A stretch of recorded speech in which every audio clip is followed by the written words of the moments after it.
Firstpost reports from the world's second largest continent. Hello, I'm Alyson Grange. A very warm welcome from Durban, South Africa. We get you the news and the newsmakers from Africa. From elections to climate change to innovations and opportunities. As the world's attention shifts, we report from Africa, the heart of the global south.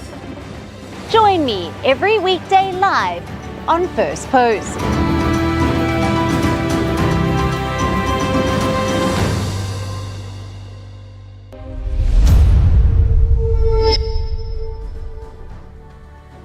Hello and welcome to First Post Africa, where we get you the top stories from the continent and from across the world. I'm Alyson Grange, coming to you live from Durban, South Africa. First, let's take a look at the headlines. India signs a $7.4 billion defense deal with France for new Rafale fighter jets. The deal comes as tensions escalate with Pakistan, which continues to violate the ceasefire after the Pahalgam terror attack that killed 26 people last week. A U.S. airstrike hits a prison holding African migrants in Yemen's Sada Governorate, according to Iran-backed Houthi rebels. The strike has reportedly killed at least 68 people and wounded 47 others. North Korea admits for the first time that it deployed troops to support Russia's war on Ukraine, claiming the country's military had helped Moscow retake control of the border region of Kursk. A teenage student stabs at least 4 people, seriously injuring 3 in a knife attack at a South Korean high school in the city of Cheongju. The suspect is in custody as police investigate the motive. And gold prices dropped more than 1% as the US dollar holds firm and hopes for de-escalation in US-China trade tensions dent the appetite for safe haven assets. Spot gold falls 1.1% to $3,282.3 an ounce.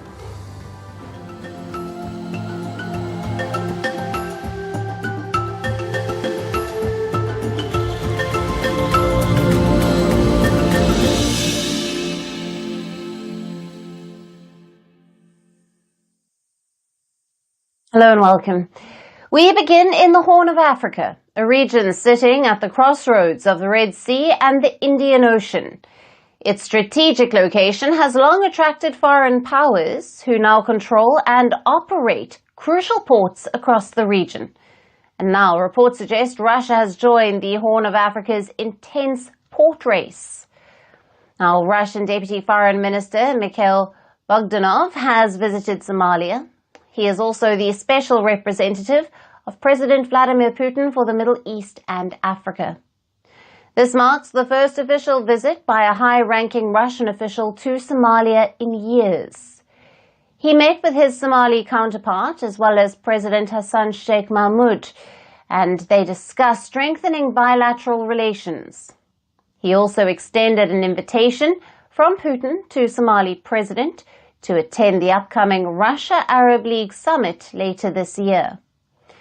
But was this visit always on the cards? Reports indicate that Russia initially planned to visit Somaliland, the breakaway region that seeks independence. Somaliland is home to the strategic Berbera Port, one of the most crucial ports along the Red Sea. However, the planned visit was cancelled. Now, in a leaked letter, Russia requested permission for diplomats from its embassy in Djibouti to visit Somaliland and to explore potential areas of cooperation. Moscow expressed particular interest in Somaliland's strategic location along the Gulf of Aden. Another leaked letter now reveals Somaliland's response, rejecting Russia's request for a visit. Experts suggest that Russia's official visit to Mogadishu is a direct reaction to this snub, and Moscow is reportedly angry over the leak of what was meant to be a confidential diplomatic communication. It remains unclear how these letters surfaced. Somaliland's decision appears to have been influenced by Western pressure. Reports indicate that Somaliland is in talks with Washington, seeking US recognition in exchange for access to the Berbera Port. Currently, no country formally recognizes Somaliland's independence. Now, this entire episode underscores just how strategic Berbera Port has become. Now, Berbera connects Africa to global trade routes. Its location, close to piracy-prone waters and conflict zones like Yemen, makes it vital for security operations and trade. Berbera has now become a prize in the broader competition among foreign powers to gain influence in the Horn of Africa. Apart from Russia, the UAE has made substantial investments in Berbera, transforming it into a major commercial port. Meanwhile, Turkey has modernized the Mogadishu port and has invested heavily in Somalia's infrastructure. Turkey also maintains a military base in Somalia. As per reports, Saudi Arabia too is making moves, with plans to invest in Eritrea's Assab port. It's a strategic location near the Bab al-Mandeb Strait, now one of the world's most important maritime gateways. And then there's China, which has expanded its presence across the Horn of Africa through its Belt and Road Initiative. Its most significant investment remains in Djibouti, where China operates a critical military base. So, with multiple powers vying for influence, how will the port race turn out for Africa? And how important is this particular visit by Russian Deputy Minister to Somalia? Is it in Putin's Africa outreach? Now, to discuss further, we have with us Musa Mdunge, an international affairs expert, joining us live from Johannesburg. Thank you for being with us, Musa. Thank you so much for having me. Now, what strategic interests might Russia have in Somalia, particularly in the context of this growing competition over key ports like Berbera in the Horn of Africa? Certainly, Russia's interest in the Horn of Africa is certainly part of a long string of international interest that is rising up in that particular region. When one considers the importance of that region, particularly as it pertains to issues around trade, but also if you look in terms of the military and geopolitical strategic importance that the region holds, it is no surprise to see Russia also lifting up its hand to be counted among those countries that will have interest in that particular region. And it marks a return of this country in terms of the geopolitical play in that particular region since the 1970s. So it marks a critically important moment in global politics. And given these leaked letters suggesting Somaliland's rejection of Russian overtures, how significant is this diplomatic snub for Moscow's ambitions in the Horn of Africa? And could it shift Russia's focus entirely towards Somalia instead? Well, look, I don't think that it will necessarily shift Russia's focus on the region as a whole, but certainly it may shift the strategic approach that it undertakes. We know that Russia has built a pattern of exploiting countries that are weak, that require, military support, and uses the kind of military support that it can provide in order to obtain certain resources or overtures from those governments. And so in this particular snapshot, it may look like their strategy is losing, but I don't think it means that Russia will recede from the region, particularly when you consider how important the region is to other players, when you consider the likes of China, the likes of Djibouti, the likes of of course, the UAE, as well as the United States and the European Union, Russia's ambition to be counted as a great power means that Putin is not likely to back down from his goals in this particular region. Yeah. And in the wider port race involving powers like you've mentioned there, China, the UAE and Turkey, how realistic is it for Russia to carve out a sphere of influence in the Horn of Africa? And in your view, what tactics is Moscow likely to use then to compete? Well, James Cleverly said it's the economy, stupid. So, the mark of any great power is their economy. And so the challenge that Russia has when you compare it to a China, when you compare it to a UAE, is it in terms of the economics, the principles aren't there, and so the fundamentals for Russia are simply not there. And so the manner in which they're going to be able to invest long term in a region as volatile as the Horn of Africa will be limited by, number one, the economic resources at their muster. That is going to be one level in which Russia may be limited in a manner that a China is not limited, or a UAE is not limited, or even a United States. But secondly, remember, Russia is a country that itself is going through a war. So that is the marked difference here between itself and a UAE and a China. And so resources are going to have to be strategically distributed in a manner that allows Russia to maximize and optimize its ability to have influence in the Horn of Africa and other regions as it tries to play great power politics.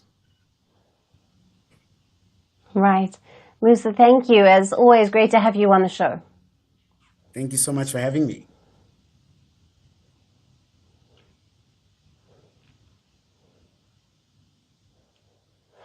Shifting focus to West Africa, Mali's junta is under fire once again, this time for allegedly trying to dissolve political parties in the Sahel country. A coalition of around 100 political parties have accused Mali's ruling junta of attempting to dissolve them. This came over the weekend in a joint statement to the media in the capital of Bamako. A highly unusual gathering in the troubled West African state, where the junta has repressed dissenting voices and silenced opposition. Speaking at a press conference aimed at discussing democracy in the military-ruled country, opposition leaders stated they do not want political parties dissolved. They believe political parties are not the problem, but a solution for the country. What I'm saying is that we don't want to dissolve political parties.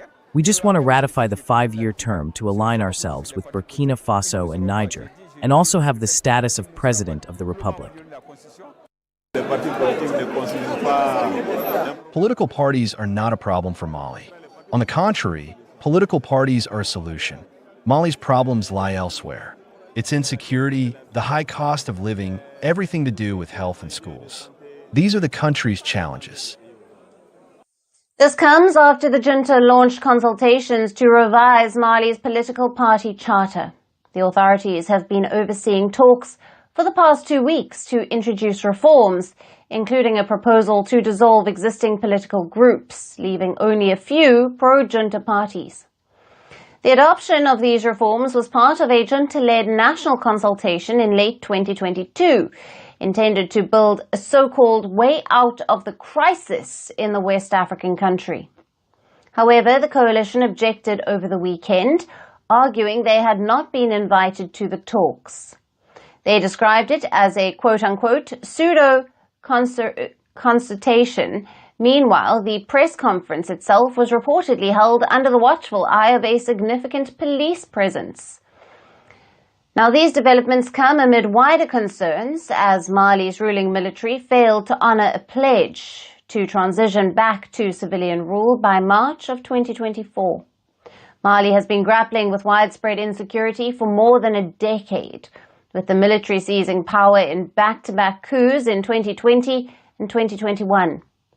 The junta has postponed the presidential election to an unspecified date.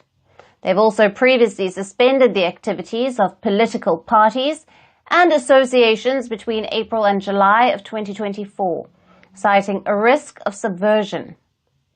At the time, consultations boycotted by the main political parties last year led to a recommendation that the military remain in power for 2 to 5 more years. The consultation also proposed the candidacy of the current head of the junta, Alyson, when the presidential polls finally do take place. As the political tensions in Mali escalate, the future of democracy in the country remains uncertain. Will the junta's move to dissolve political parties escalate tensions further? Only time will tell.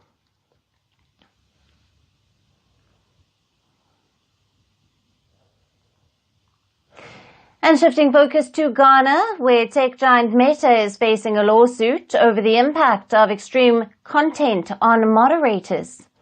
Now, Ghana has now become the second African nation where Meta, the parent company of Facebook and Instagram, faces legal action over the psychological distress experienced by content moderators.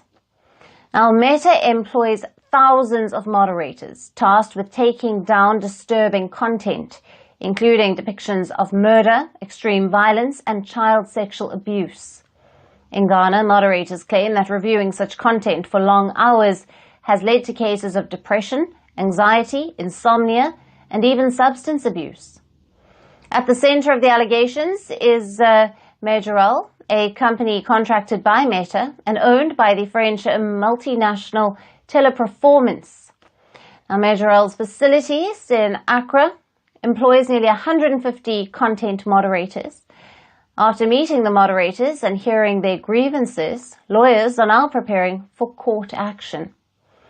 Reports reveal that Ghana-based moderators have been reviewing distressing and often brutal images and videos to decide whether they should be removed from Meta's platforms.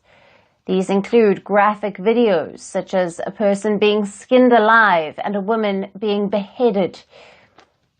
Now, the mental toll was so devastating that one moderator even attempted suicide. Instead of support, his contract was reportedly terminated after the attempt. Teleperformance has disputed these allegations. The company claims that it employs licensed mental health professionals who are registered with local regulatory bodies and provide counseling services to the moderators. The legal case is being prepared by a UK-based non-profit working in collaboration with the Ghanaian law firm Agency 77. If filed, this would be the second case brought by content moderators in Africa. Last year, content moderators in Kenya, employed by outsourcing firm Source, were diagnosed with severe post-traumatic stress disorder. More than 140 moderators were affected after daily exposure to graphic social media content. Facebook and other major social media companies employ armies of content moderators, often based in some of the world's poorest countries. They are allegedly underpaid, with wages sometimes below living costs. In Ghana, moderators are allegedly forced to work overtime with lower pay rates and face pay deductions for not meeting performance targets. Teleperformance again denied these claims, saying content moderators enjoy strong pay and benefits. Meta, for its part, said it ensures that employees who review content are paid above the industry standard in markets they operate. Meta also claims it takes the support of content reviewers seriously, including counseling, training, and other support requirements written into its contracts with outsourcing firms. But this case in Ghana once again shines a spotlight on the hidden human cost of keeping social media clean and the growing global demand for big tech accountability.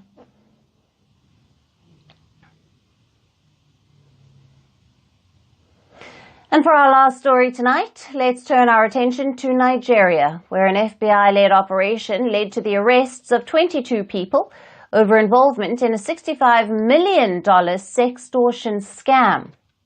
The operation was part of a global effort aimed at dismantling sextortion rings operating across multiple countries. The focal point of this operation was Nigeria, which has been identified as a central hub for perpetrators exploiting American minors through online platforms. In a statement released on the 24th of April, the FBI revealed that a powerful coalition of law enforcement agencies has been assembled to tackle this crisis.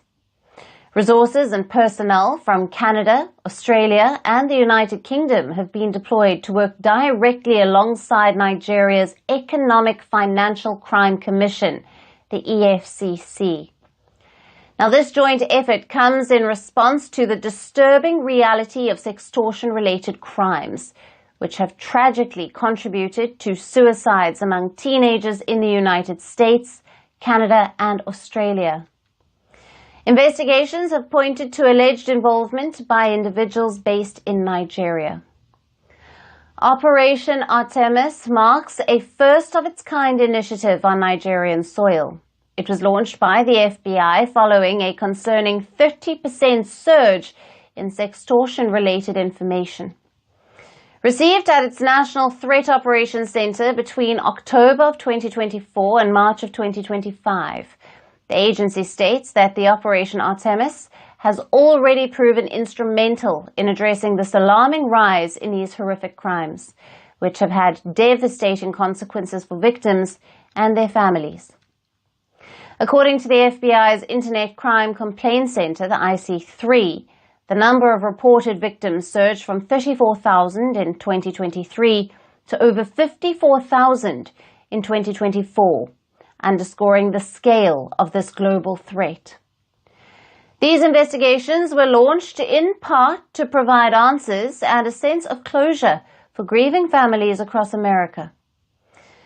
FBI Director Kash Patel affirmed the significance of this operation, stating that it represents a crucial step in combating child exploitation and bringing justice and accountability to international perpetrators.